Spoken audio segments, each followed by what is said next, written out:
प्रिय विद्यार्थियों और मेरे साथियों, आपका दिन शुभ रहे। पिछले वाले वीडियो में question number 1 digestion of carbohydrate विस्तार से पढ़ा था। इसका कंप्लीट डाइजेशन अपन ने पिछले वाले वीडियो में पढ़ लिया। अब डाइजेशन के बाद में जो एंड प्रोडक्ट्स बनते हैं, सिंपल कार्बोहाइड्रेट्स या मोनोसेक्राइड्स जो बनते हैं, उनका अब्जॉर्प्शन कैसे होता है। पिछले वाले वीडियो के अंदर मैंने 6 प्रश्न बताए थे कि मेजर क्वेश्चन 6 बनते हैं, लेकिन क्वेश्चन नंबर 7वां भी बनता है, hormonal control of digestion. Sorry, digestion है, ये गलत शब्द है। सेकंड पार्ट शुरुआत करते हैं।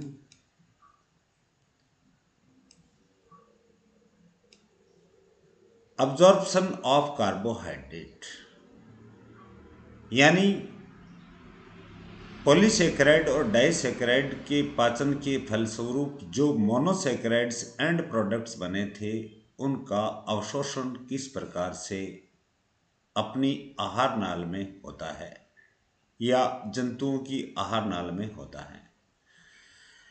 सबसे पहले देखेंगे व्हाट इज अब्जॉर्प्शन। अवशोषण क्या है? The process by which the end products of digestion passes to the blood through the gut wall is known as absorption। यानी पाचन के फलस्वरूप बनने वाले सरल या अंतिम जो उत्पाद होते हैं, वो गट वाल से ब्लड स्ट्रीम के अंदर प्रवेश करते हैं। उस प्रक्रिया को अपन अवशोषण कहते हैं। और हेपेटिक पोर्टल सिस्टम में जाएगा। Hepatic portal system venous blood वाला सिस्टम है, जो एलिमेंट्री कैनाल के स्टोमक, इंटेस्टाइन, स्प्लीन से डीऑक्सीजनेटेड ब्लड को लीवर सेल में पहुंचाने का कार्य करता है। लीवर सेल रीनल वेन के द्वारा हेपेटिक पोर्टल सिस्टम से ये वेनस ब्लड बिना ऑक्सीजन वाला या इम्प्योर ब्लड लीवर सेल के पास में जाता है। लीवर सेल्स जो होती हैं, वो डिटॉक्सिफिकेशन द्वारा जो ब्लड को प्योर कर लेती हैं, उनको तो हार्ट में भेज देती है। और एक्सेसिव इनके पास में ग्लूकोज जो होगा, उसको ग्लाइकोजिनेसिस की प्रक्रिया द्वारा, ग्लाइकोजिनेसिस यानी जिनेसिस ऑफ ग्लाइकोजन यानी सिंथेसिस ऑफ ग्लाइकोजन की प्रक्रिया द्वारा लीवर सेल अपने अंदर ग्लूकोज को स्टोर कर लेती हैं और आवश्यकता पड़ने पर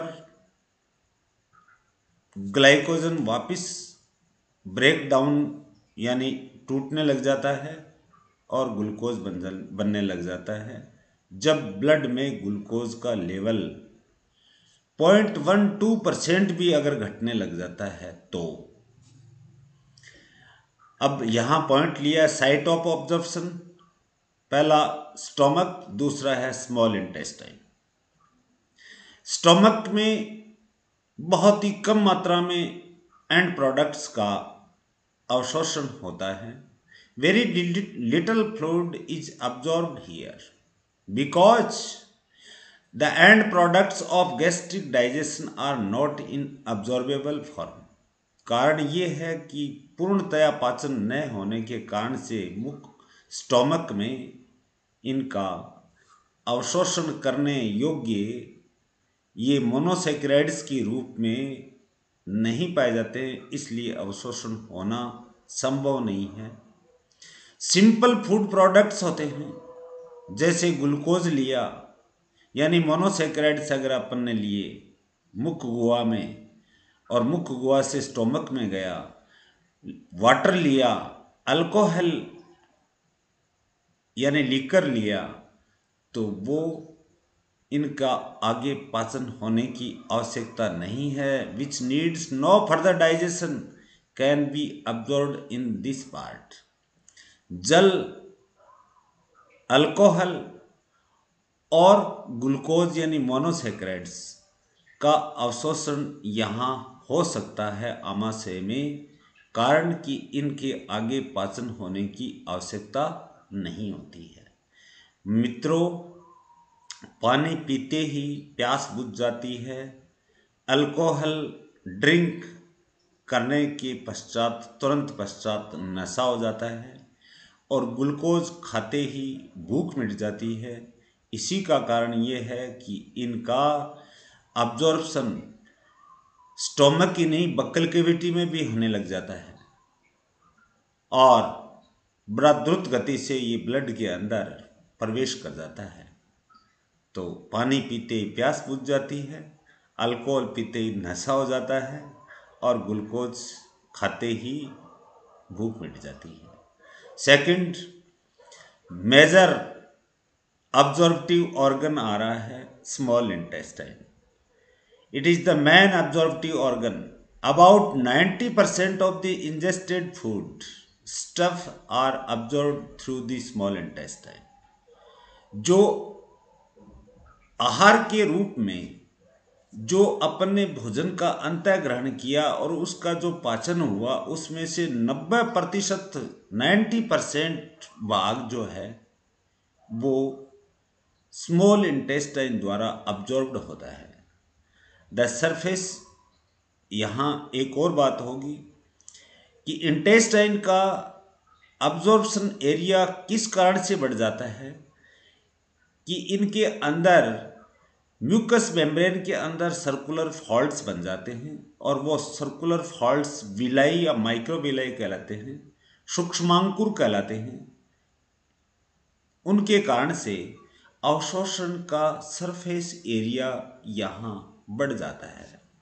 The surface area of the intestine through which absorption takes place is greatly increased by circular faults by the mucus of the mucous membrane called villi या microvilli। Then absorbable forms of carbohydrate।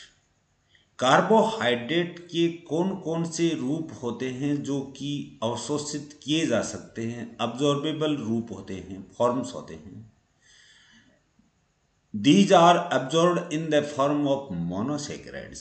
सिर्फ monosaccharides का ही अवशोषण हो सकता है। For example glucose, fructose, galactose, xylose, mannose, arabinose and लेवोलोज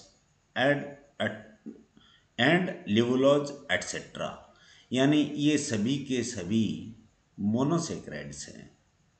mechanism of absorption, it is very important.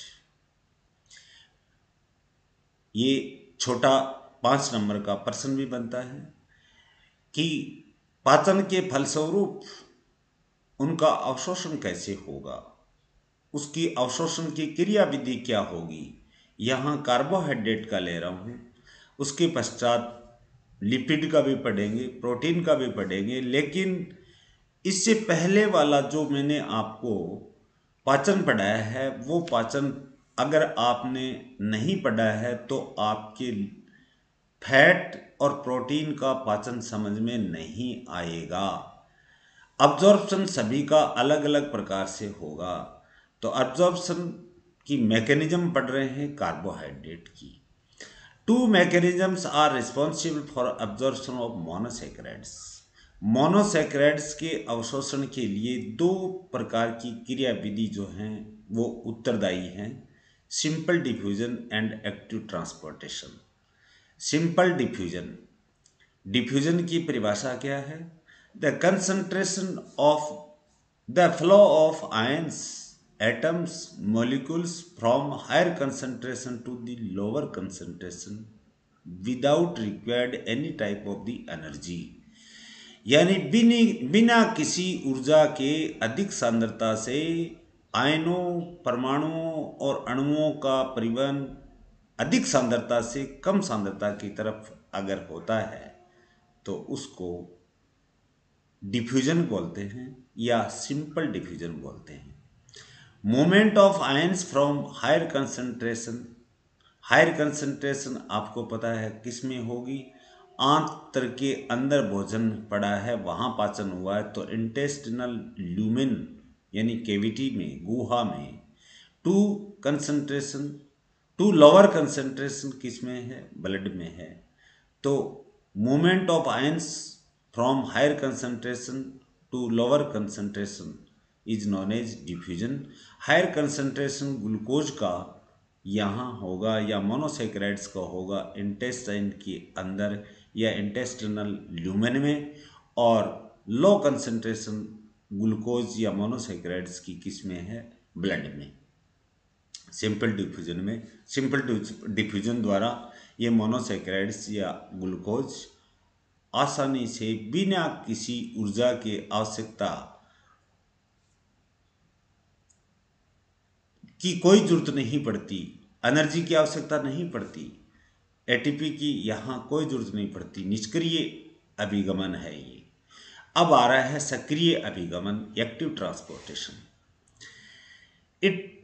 ये active transportation होता है the flow of ions molecule और atoms molecules from low concentration to the higher concentration, कम सांद्रता से अधिक सांद्रता की तरफ, या कंसंट्रेशन ग्रेडियंट के विरुद्ध होता है। हायर टू लोअर होना चाहिए जबकि लोअर से हायर की तरफ होता है। कभी कभी अपने ब्लड के अंदर ग्लूकोज का लेवल मेंटेन है, ब्लड में ग्लूकोज की मात्रा अत्यधिक मात्रा में है, फिर भी जो भोज्य पदार्थ इंटेक करते हैं उनका जो पाचन होगा, पाचन के फलस्वरूप जो simple food products monosaccharides carbohydrate के जो बनेंगे वो अवशोषित होंगे। हालांकि ब्लड में ग्लूकोज की कंसंट्रेशन पहले से ही ज़्यादा है। इस प्रकार के अभिगमन को एक्टिव ट्रांसपोर्टेशन कहेंगे और इसके अंदर एटीपी की या ऊर्जा की आवश्यकता पड़ेगी क्योंकि ये मूवमेंट हो रहा है कंसंट्रेशन ग्रेडियंट के विरुद्ध, यानी कम सांद्रता से अधिक सांद्रता की तरफ मूवमेंट हो रहा है। It takes place against the concentration gradient because sometimes concentration of glucose is higher in blood. Blood के अंदर ग्लूकोज की कंसंट्रेशन ज़्यादा होती है than in the intestinal lumen. Intestinal lumen की तुलना में ब्लड में ग्लूकोज का लेवल ज़्यादा होता है। नेक्स्ट, यहाँ मैं आपको एक डायग्राम बता रहा हूँ, उस डायग्राम से आपके कंसेप्ट बिल्कुल क्लियर हो जाएंगे। यहाँ ये एक जो स्क्वायर बनाया है, दिस इज इंटेस्टाइनल ल्यूमेन यानी आंत्र की गुहा है ये, और ये प्लाज्मा मेम्ब्रेन है, या ये आउटर हो गई प्लाज्मा मेम्ब्रेन, ये इनर प्लाज्मा मेम्ब्रेन हो गई, और इनर प्लाज्मा मेम्ब्रेन के अंदर इधर आपको पता है क्या होगा, साइटोसोल या साइटोप्लाज्म होगा। अब आंत्र के अंदर इंटेस्टाइन के अंदर भोजन इनटेक किया तो उनका पाचन होगा, डाइजेशन होगा। डाइजेशन के फलस्वरूप ग्लूकोज बन रहा है, मोनोसेक्राइड एक ही लिया मैंने एग्जाम्पल के रूप में, और साथ में यहाँ मिनरल्स भी पड़े हैं जैसे सोडियम आयंस, ये देखिए सोडियम आयंस पड़े हैं, पोटेशियम भी हो सकता है, यानी आयंस मिनरल आयंस पाए जाते हैं। अब यहाँ पे एक मोबाइल कैरियर होता है जो आउटर प्लाज्मा मेम्ब्रेन और इनर प्लाज्मा मेम्ब्रेन की तरफ मूवमेंट करता रहता है। ये मोबाइल कैरियर दो जगह, दो साइट होती हैं, एक तो पाचन के फलस्वरूप ये GLU का मतलब ग्लूकोज जो बड़ा है इसको बाइंड करता है, जोड़ता है। दूसरी साइड में ये सोडियम आयन को जोड़ता है और दोनों को जोड़ने के पश्चात ये देखिए तीर के निशान के साथ चलिए, इनर प्लाज्मा मेम्ब्रेन के पास में आकर के ये मोबाइल कैरियर सोडियम आयंस और ग्लूकोज दोनों को साइटोप्लाज्म में या कोशिका के अंदर छोड़ देता है। अब ये मोबाइल कैरियर वापस ज़्यादा से ज़्यादा ग्लूकोज को लाने के लिए वापस आउटर प्लाज्मा मेम्ब्रेन के ऊपर आ जाता है। लेकिन यहाँ एक और, जब तक ग्लूकोज के साथ में सोडियम आयंस नहीं जुड़ेगा इस मोबाइल कैरियर के साथ में, तो ग्लूकोज को लेकर के mobile carrier inner plasma membrane की तरफ नहीं आ सकता।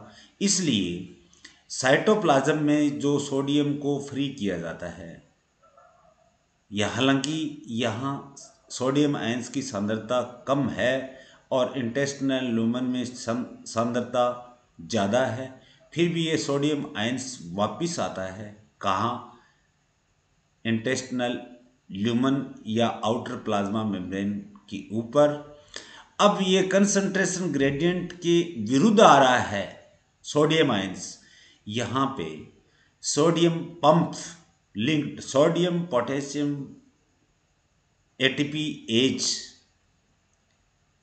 एंजाइम होता है और ये प्रत्येक एनिमल की सेल के ऊपर sodium oblique potassium linked ATPase enzyme सदैव पाया जाता है। तो सोडियम पंप यहाँ कार्य कर रहा है, तो यहाँ ऊर्जा की आवश्यकता पड़ेगी क्योंकि ये सोडियम आयंस वापस सांद्रता के विपरीत आ रहे हैं, कंसंट्रेशन ग्रेडियंट के वापस अपोजिट डायरेक्शन में आ रहे हैं, क्योंकि यहाँ सोडियम आयंस की कंसंट्रेशन भोज्य पदार्थों में ज़्यादा और साइटोप्लाज्म में कम है। लेकिन ज़्यादा से ज़्यादा ये मोबाइल कैरियर ग्लूकोज को पकड़ करके लाए, इसलिए सोडियम आयंस तुरंत वापस इस सोडियम पंप द्वारा और एक सोडियम पंप द्वारा वापस प्रवेश करता है। यहाँ आवश्यकता पड़ेगी ATP की। ATP यहाँ ATPase या सोडियम ATPase एंजाइम के द्वारा ये ADP एडेनोसिन डाइफॉस्फेट और PI का मतलब इनऑर्गेनिक फॉस्फेट में टूट जाता है। यहाँ ऊर्जा की आवश्यकता होगी, इसीलिए इसको एक्टिव ट्रांसपोर्टेशन कहते हैं, क्योंकि ये सोडियम आयंस वापस कहाँ आ रहा है, मोबाइल कैरियर के साथ में एक जगह बाइंड होने के लिए सेल ल्यूमेन में आ रहा है। In such cases a mobile carrier bind both glucose and sodium at separate sites. देखिए इन प्रकार के केसेज के अंदर एक मोबाइल कैरियर की आवश्यकता होती है और ये मोबाइल कैरियर होता है, ये ग्लूकोज और सोडियम आयन को पृथक पृथक सेपरेट साइट्स के ऊपर बाइंड करता है, बांधता है एंड ट्रांसपोर्ट देम, किसको, ग्लूकोज और सोडियम आयंस को, from intestinal lumen to the intestinal cells. ये कोशिकाओं के अंदर, आंतरिक कोशिकाओं के अंदर इनको छोड़ देता है। अब कैरियर या mobile carrier release both glucose and sodium into the cytoplasm. अब ये कैरियर जो है या मोबाइल कैरियर जो होता है, ये ग्लूकोज और सोडियम को साइटोप्लाज्म या साइटोसोल के अंदर छोड़ देता है, रिलीज कर देता है और return to the bring more glucose, वापस आता है ये ज़्यादा से ज़्यादा ग्लूकोज को लाने के लिए।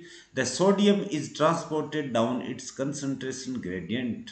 सोडियम ट्रांसपोर्ट होता है वापस कंसंट्रेशन ग्रेडियंट की opposite and at the same time causes the carriers to transport glucose against its concentration gradient.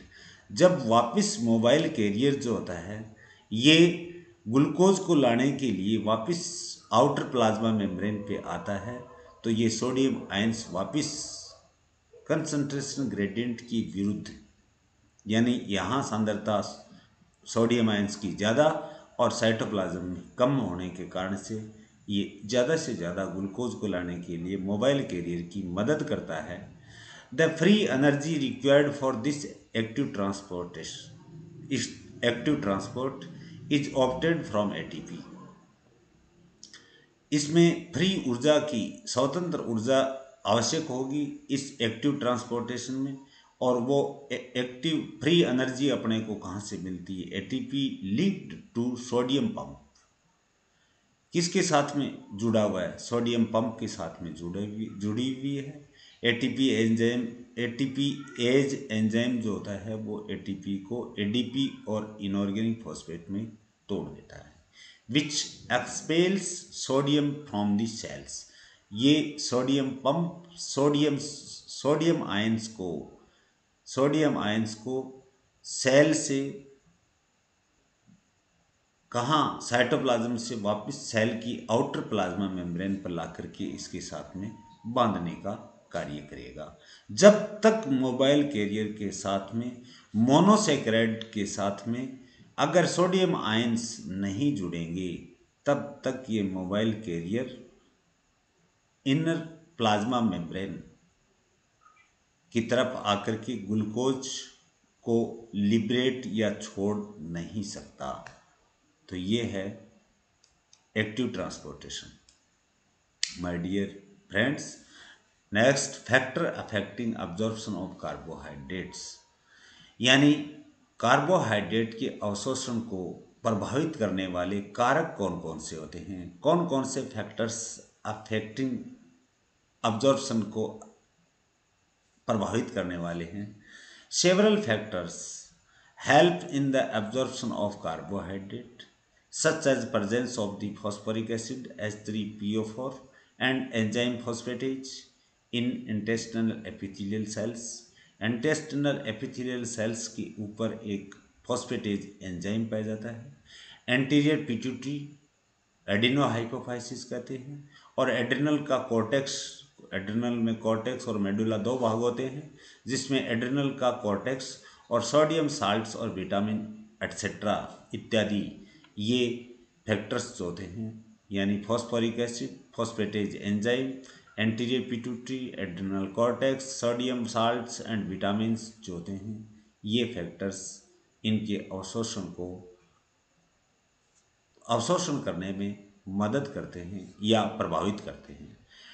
Transportation of absorbed products,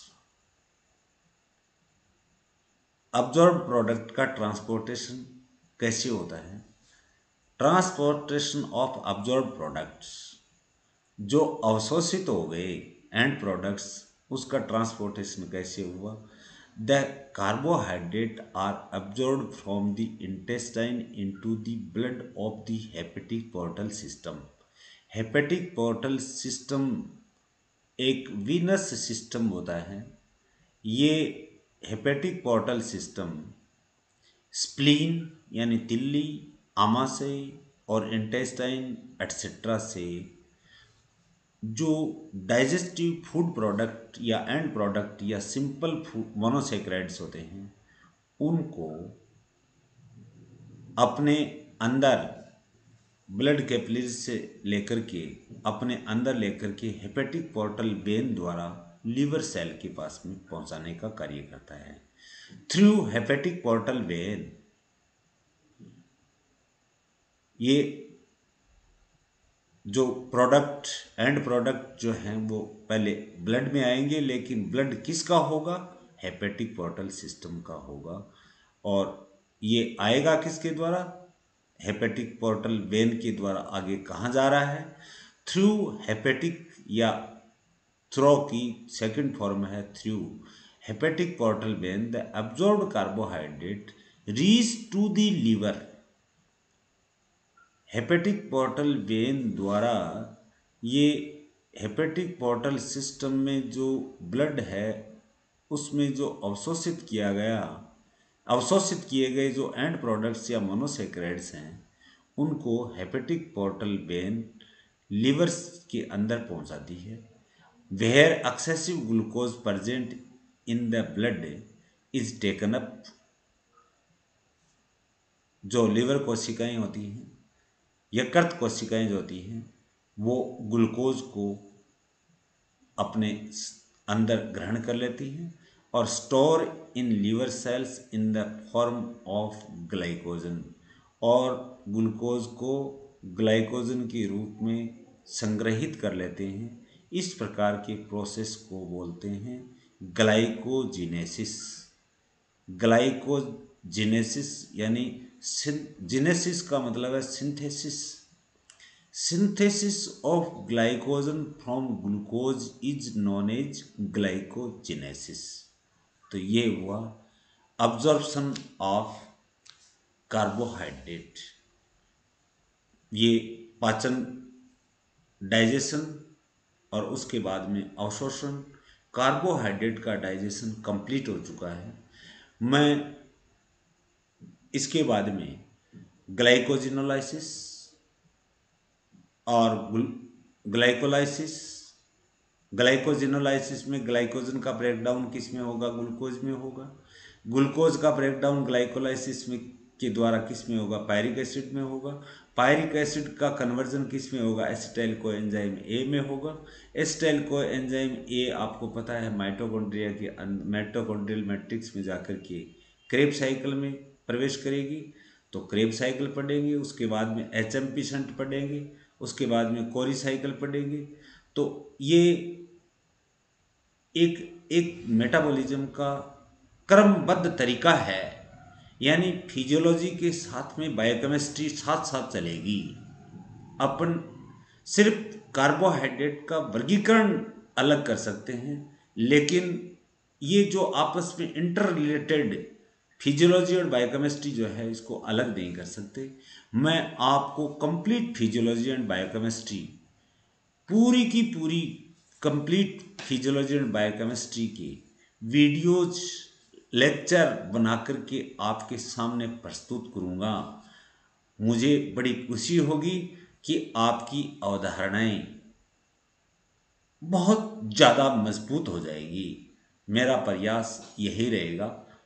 और thank you for watching my this video.